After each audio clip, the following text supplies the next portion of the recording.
Pois é, esse é o livro que eu escrevi e que eu vou apresentar. Está baseado nesse livro.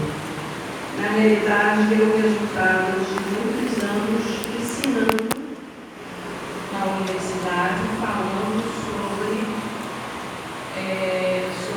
neurofisiologia, né? Ensinando a psicologia, eu fui professora de fisiologia para a psicologia. E então, ao final das aulas, eu acabava passando uma mensagem, que na realidade era uma mensagem espiritual, para deixar uma semente, tá? Então, no final, vocês vão ver a minha mensagem, a mensagem que normalmente eu passava. Então, vamos seguir, por favor. Eu vou falar um pouquinho sobre ciência e espiritualidade. Vou falar.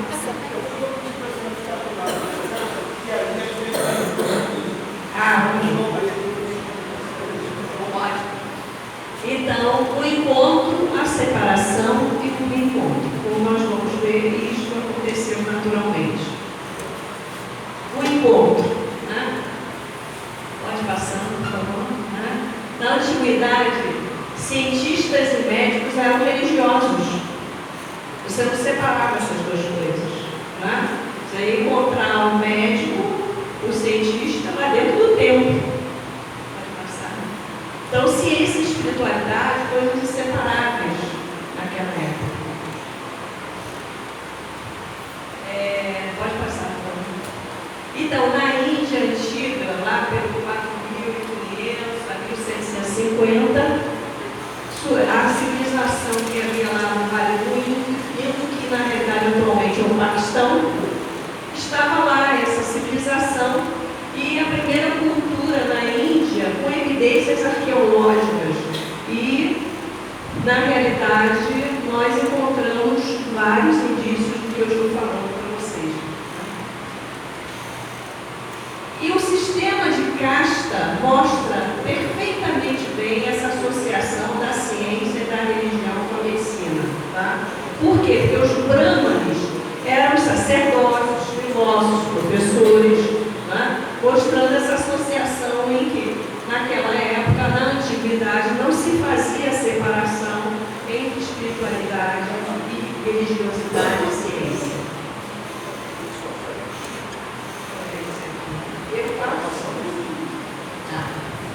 Então, no Egito Antigo, né? Passei antes do tempo, a hierarquia social, né? O faraó, quer dizer, os sacerdotes, eles eram os únicos que estavam abaixo do faraó. Né? Vamos ver se vai funcionar isso. Não vai funcionar.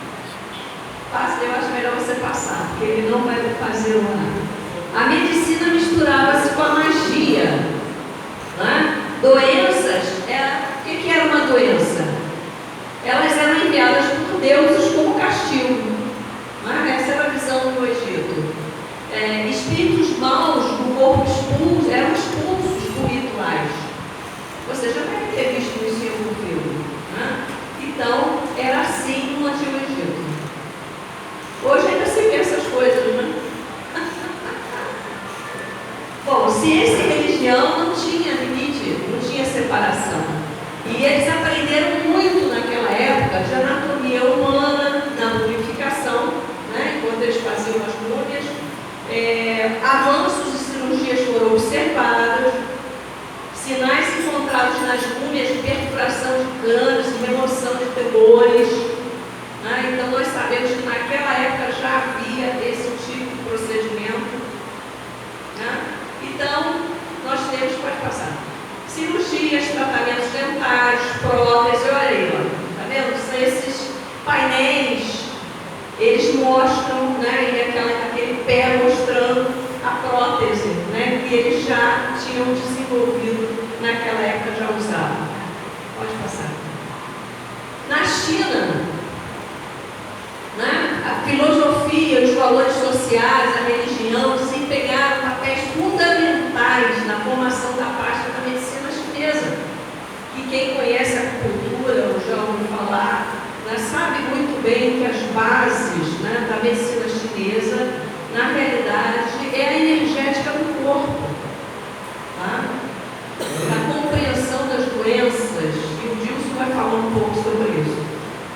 Então, os antigos médicos chineses eram conhecidos por possuírem capacidades sobrenaturais, incluindo ser capazes de olhar o interior do corpo de uma pessoa e ver a causa da doença. Ou seja, ele usava mediunidade, não? Então, não era qualquer um que era médico. Tinha que ser um médico. Não. Muito bem. Então, isso na China antiga. Vamos lá, pode passar. Na Europa antiga, os cientistas e filósofos gregos, debatiam sobre a natureza da alma e a fonte da vida psíquica, a sede anatômica das funções cognitivas, motoras, sensoriais, a origem das doenças nervosas. Já se debatia isso lá na Europa antiga, na Grécia.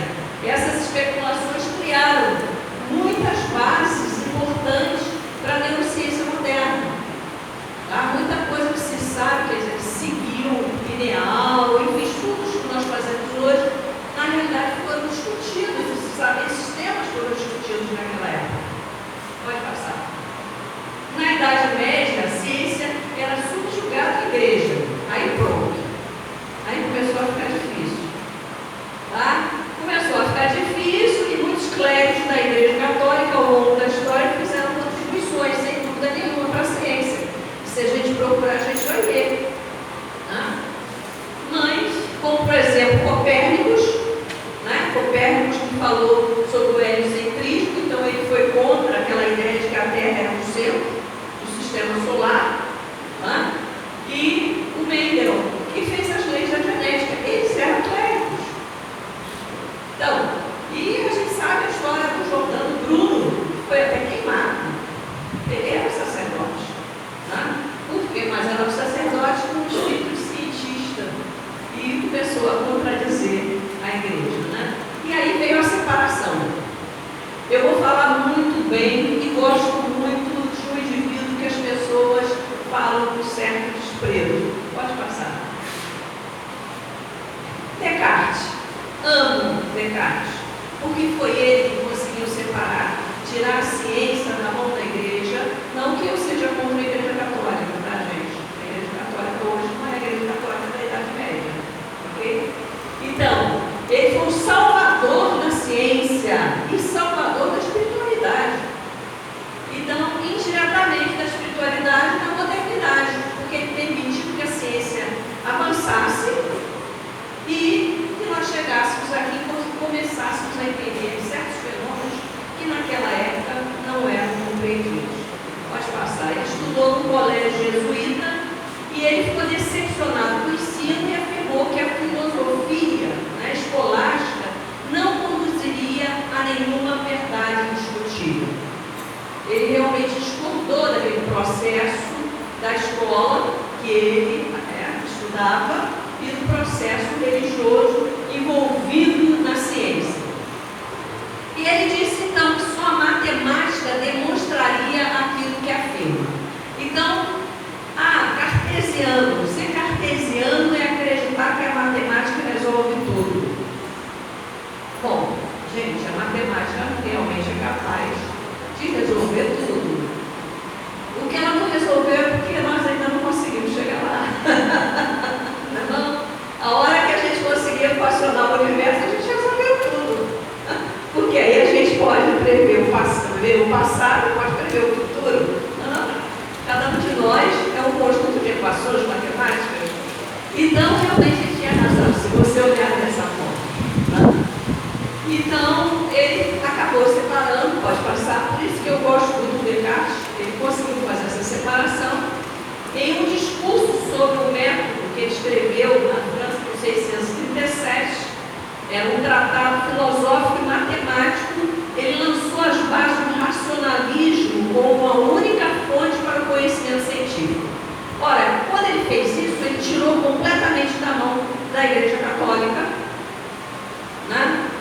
a ciência e permitiu que a ciência avançasse à vontade. Pode passar. Então, pode passar. Descartes começou a formular geometria analítica, métodos, raciocínio lógico, aos 22 anos. Predestinado esse indivíduo, não foi não? Então, ele expôs as 4 regras para chegar aos conhecimentos. Nada é verdadeiro até ser reconhecido como tal. Então, ele deu à ciência uma ordem. Tá? Os problemas precisam ser analisados e resolvidos sistematicamente. As considerações devem partir do mais simples para o mais complexo. E o processo deve ser revisto do começo ao fim para que nada importante seja omitido. Então, esse é um método científico. É o método de se fazer ciência. Tá? Isso é ciência. Tá? Tem um monte de gente misturando aí. Né? Mas esse é o método científico. É como você realmente pode afirmar alguma coisa aqui no nosso mundo. Se algum dia a gente conseguir fazer isso com os outros mundos, aí nós estamos transformando realmente em ciência. Né? Mas por enquanto, nós só podemos trabalhar realmente com as nossas intuições, com as nossas visões. Então, pode continuar. O que aconteceu nesse reencontro? O meio, a ciência, encontrou o objetivo, a espiritualidade. Queira ou não queira, foi isso que aconteceu aqui nesse reencontro. Tá? Descartes não sabia, acho que não foi a intenção dele, mas de qualquer maneira ele fez exatamente isso. Né? Hoje fala-se em neurobiologia da espiritualidade, da neuroteologia, se fala nesses termos que nem podia se imaginar naquela época. Neurobiologia da espiritualidade. Existe isso, existe gente estudando. Né? Tá? São campos da neurociência que englobam aspectos da religião e espiritualidade. Tem gente fazendo ressonância magnética de médios psicografando. É nesse sentido que eu estou falando, que Descartes foi muito bom. Por quê? Ele permitiu que a ciência avançasse independente de qualquer crença, para que agora ela realmente possa ir adiante do mundo material. Então, a ciência tem adentrado a espiritualidade em busca da compreensão da relação entre espiritualidade, né, e saúde. E estudos mostram efeitos positivos, por exemplo, e às vezes negativos, da espiritualidade sobre a saúde. Já tem trabalhos científicos mostrando isso, publicados em revistas sérias, né? Religiosidade melhora a depressão e a ansiedade, resposta imune e reduz a mortalidade. Isso já está demonstrado, quer dizer, tem trabalhos já mostrando isso estatisticamente. Lutas religiosas ou visão negativa de Deus ou de religião podem aumentar o estresse, a ansiedade e problemas. Eu estou cansada de ver pessoas que não acreditam em nada, ateias, extremamente ansiosas, porque tudo tem que ser como ela quer, né? Ela não se contenta, ela não aceita que ela não é dona do mundo, tá certo? Então, na psicologia, o tempo todo. É claro que às vezes com um profissional em psicologia, um profissional em psiquiatria ou na medicina, a gente não pode falar para o paciente, gente, vai procurar uma religião, às vezes não dá. Eu às vezes falo, eu pergunto, qual é a sua religião? Aí eu sou espírita, aí pronto, aí eu começo a usar a reencarnação. Vem cá, você não acredita nisso? Talvez você esteja cumprindo alguma coisa, então vamos pensar diferente, vai procurar uma resposta para isso. Tá? Mas se a pessoa diz que é de outra religião, aí, quando diz que é espírita, é muito fácil ajudar. Agora, fora do espiritismo fica difícil, né? Porque a visão das outras religiões já budismo também, né? Sou budista, ótimo, vamos meditar. Vamos meditar que a resposta vem, né? Então, eu estou mostrando aqui a figura muito importante do Nikola Tesla, que é outro cientista que eu admiro muito, que hoje é muito falado, né? Porque ele falou uma coisa muito importante, mostrando que esse reencontro, meu cérebro é apenas um receptor no universo. Olha só o que ele disse. tá? Meu cérebro é apenas um receptor desse universo, dizendo que ele, quando fazia as descobertas, ou os equipamentos, e tudo aquilo, ele estava recebendo esse conhecimento de algum lugar, né? Para mim, eu gostei da frase do Nicolas Tesla, que eu encontrei na internet há 2 anos, 3 anos atrás, porque eu sempre disse o seguinte: o conhecimento está no universo. A sua mente é que precisa se preparar para captar o conhecimento. Não é você que tem o conhecimento. Você não faz nada, você só descobre. Eu fiz. Não, ele não fez não, ele descobriu. Ele conseguiu captar e trazer o conhecimento. Seja matemático, seja físico, seja químico. Pode passar. Então, agora eu vou falar um pouquinho do livro, né? Vou fazer uma introdução. Agora eu vou falar dos nossos sistemas. Todo animal monitora o mundo através dos seus receptores sensoriais, né? Eu enxergo com os meus olhos, eu ouço com os meus ouvidos, né? Esse meu aparelho auditivo, tá? Eu sinto com meus receptores de tato, tá? E eu tenho receptores especiais, visão, audição, olfato, e paladar. Tenho receptores que são chamados de somestésicos do corpo, né? Então, tato, pressão, temperatura, dor, vibração, movimento. Então, eu percebo o mundo através dos meus receptores, tá? Então, agora eu vou começar a falar do que a ciência tem mostrado sobre a nossa relação com esse mundo, tá? Então, somestesia é a palavra que se usa e significa sensibilidade corpórea originada na pele e em tecidos profundos, né? Eu aperto, somestesia. E existe uma diversidade de receptores espalhados no nosso corpo. E esses receptores normalmente recebem nomes do indivíduo que o descobriu, tá? Ou então a forma que ele tem. Então, vocês estão vendo ali, corpus primérgio, linfato hepatino, fuso muscular, enfim, não importa os nomes. São os receptores espalhados pela nossa pele, nosso corpo, todos os tecidos, e que nos dá a informação do que está acontecendo à nossa volta e dentro de nós. Então, somos completamente dependentes desses receptores para perceber o mundo. Isso aqui que é importante, né? Então, e o que fazem os receptores? Os nossos receptores fazem uma coisa chamada transdução. Essa palavra antes é usada muito em eletrônica. Transdução, né? O capacitor faz uma transdução. E os nossos receptores fazem transdução. Transdução nada mais é do que colocar o estímulo, a energia do estímulo, transformar para a linguagem que o sistema nervoso entende. Impulso nervoso. Tá? Então, o receptor faz essa transdução, transforma a energia do estímulo. Eu apertei, energia, preocupação. Tá? Eu estou transformando em quê? Impulsos nervosos, que é o que o meu cérebro entende. Então, eu posso entender esse estímulo dessa forma. Tá? Então, nós estamos vendo o cachorrinho ali, ó. Ele tem um receptor lá no pé, aí tem uma fibra nervosa que leva a informação até a medula vertebral, e dali vai chegar ao cérebro. Só quando chegar no cérebro é que ele vai sentir e perceber o estímulo. Tá? É claro que ali na medula, se o estímulo for muito intenso, ele pode tirar a perninha. Se chama reflexo.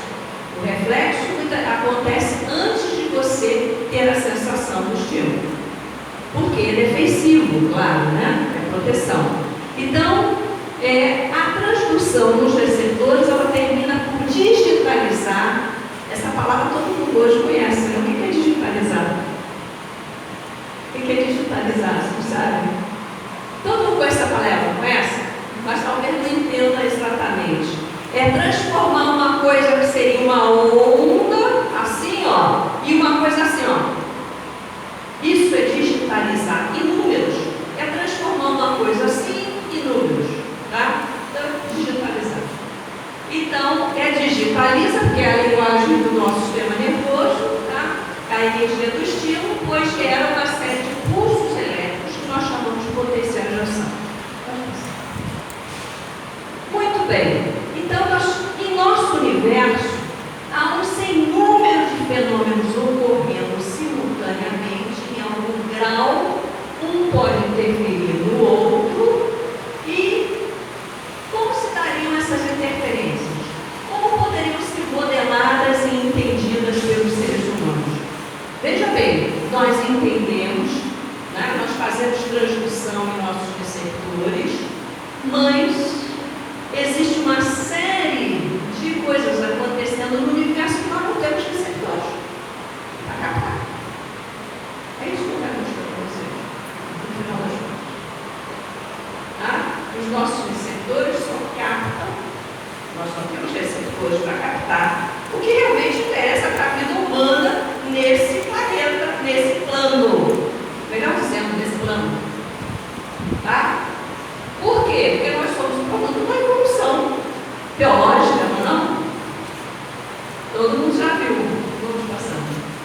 Então, nós vamos fazer uma breve jornada por dois mundos diferentes, a neurofisiologia e a física das vibrações, que poderá nos trazer algumas respostas.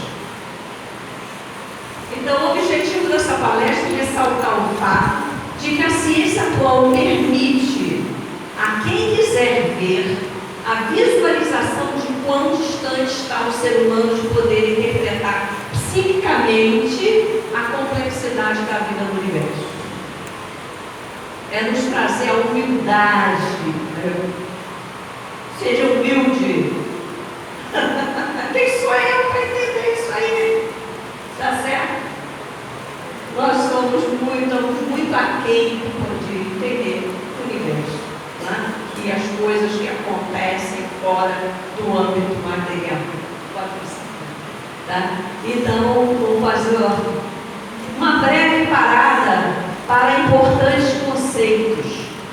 Um conceito importante é a ideia de frequência. O que é frequência? Em física significa a mesma coisa que frequência escolar. Então, se eu tenho um evento acontecendo no universo, o que é a frequência? É o número de vezes que aquilo acontece num determinado tempo. A frequência escolar, o que é? O número de vezes que o aluno esteve presente, não é? Então, frequência é isso, quer dizer isso. E em qualquer condição, o conceito é o mesmo, tá? Então, quando eu digo frequência em física, né, eu estou falando é a frequência que a onda aconteceu na unidade do tempo, que normalmente a gente usa um termo chamado Hertz. Todo mundo já ouviu falar Hertz? Hertz significa o número de vezes que alguma coisa aconteceu em segundo, em um segundo. Tá? É a unidade que diz isso, ok?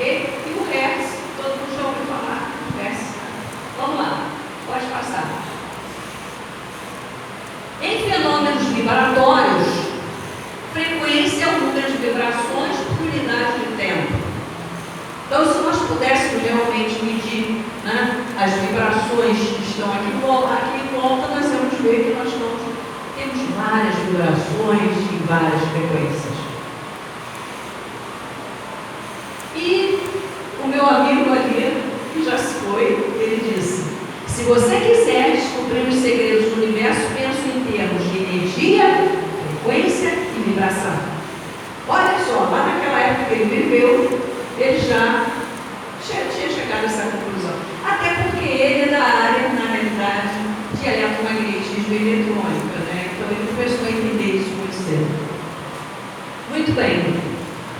Eu só estou mostrando para vocês aqui, só para ter uma noção de como é que funciona o nosso sistema nervoso, o nosso corpo, a nossa audição, enfim. Nós representamos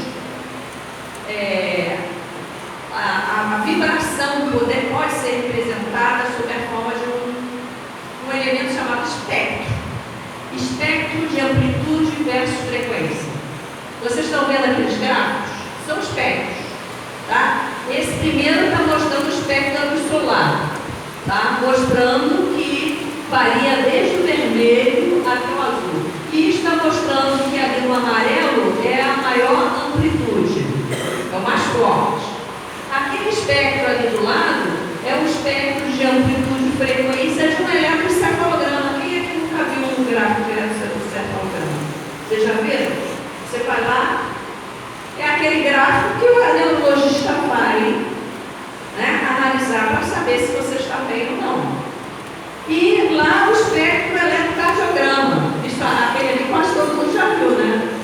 Aquele monitor lá no filme fica mostrando aquele é o espectro de amplitude e frequência. Está me mostrando o quê? O tamanho do pico, que é a amplitude, e a frequência, que é o número de picos. Então, dessa forma, isso é uma linguagem. Aquele aparelho transforma o funcionamento do coração em uma linguagem que o cardiologista consegue entender. Ele já padronizou que a frequência tal é boa e a frequência tal, está muito baixa, está fora, ou então muito alto. Tá? Então, dessa forma, a gente fica analisando, evidentemente, os fenômenos que acontecem aqui no nosso mundo.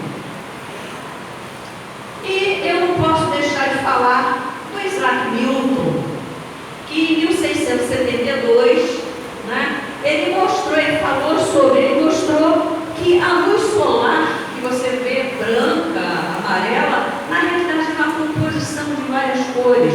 Ele conseguiu pegar um prisma, aquilo ali é um prisma, é um cristal naquele formato, e quando você joga a luz do outro lado, a luz está decomposta. Newton que fez isso. Então, ele deu uma contribuição enorme, tá? E todo mundo aqui já viu um arco-íris. O que é o arco-íris? Arco-íris nada mais é do que a decomposição da luz, porque as nuvens estão funcionando naquele momento como prisma. Tá? Então, são fenômenos que você não vê, você precisa de um instrumento realmente para entender.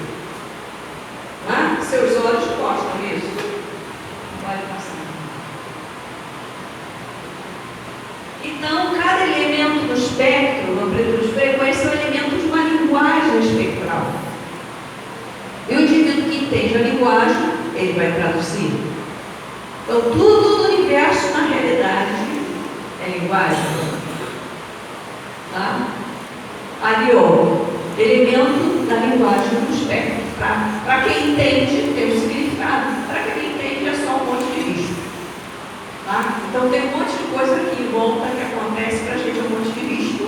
Na realidade, para quem entende, não é. Vamos lá? Espectros complexos podem ser simplificados por métodos matemáticos. Graças a Deus que a matemática começou a simplificar os espectros e poder. Fourier foi um dos cientistas matemáticos que conseguiu fazer isso. E o que o Fourier falou lá na época que ele viveu? Segundo Fourier, que era matemático e um físico francês, lá do século XVIII, pode parar. Ele disse o seguinte: a matemática parece ser uma faculdade da mente humana destinada a ser suplementar a brevidade da vida e a imperfeição dos sentidos. Olha só, cara. Como é que o matemático falou um negócio desse? E tem um monte de gente aí que não é matemático, tem outras formações que não conseguiram entender isso. Tá? Tem gente aqui que não gosta de matemática, não tem? Vai passar a gostar. Porque, na realidade, se as crianças fossem orientadas nesse sentido, elas vão entender que a matemática é muito importante.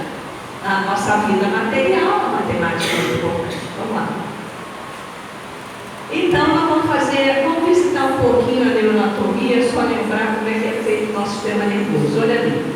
Aqui do lado, desse lado de cá, nós estamos vendo o cérebro, né? E a medula, as raízes nervosas que se distribuem pelo nosso corpo e que captam as informações para levar para o cérebro. Lá está o cérebro, o encéfalo, que é a junção do cérebro, tronco encefálico, cerebelo, e a medula.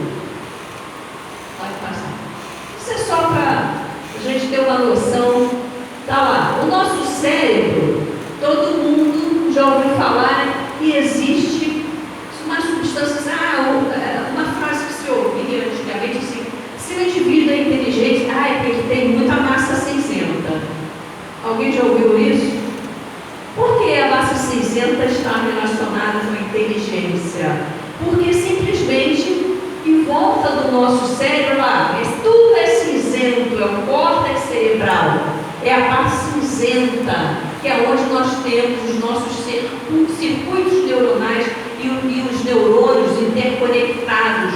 Ali está, na realidade, o processamento de informação de dados. Tá? A parte branca é fiação. São os axônios, são os fios levando informação para um lado para o outro. Isso é branco. Vamos lá. Então, nós estamos ali no nosso neurônio. Tá? Nós, humanos, temos o nosso neurônio mielinizado. Aqui eu acho que tem, aqui, né? Olha, nós somos altamente dependentes da mielina. A lagarta não tem mielina. Tá? A mielina é o envoltório das nossas fibras nervosas. Tá? E ali, ó. Olha, esse aqui não tem mielina. Aqui tem mielina. Tá vendo? E se alguma doença faz degeneração de mielina, começa a haver alteração desse comportamento, desse sensorial, enfim. Por quê? Porque nós precisamos dessa mielina e foi uma aquisição evolutiva, porque ela acelera o impulso nervoso, acelerou, tá? A informação transitando dentro do nosso corpo, do nosso sistema nervoso. Bom, então lembrando Nikola Tesla, meu cérebro é apenas um receptor do universo e os receptores sensoriais é a transmissão do mundo. É o que a gente vai ver agora. Então, nós vamos fazer uma comparação. Olha só. A capacidade auditiva. Animais e faixas de frequências auditivas. Olha só. O humano, ele ouve de 16 Hz a 20 mil. O que é isso? É o som mais baixo, mais grave que ele pode ouvir e o som mais agudo que ele pode ouvir. Tá? Observa, chimpanzé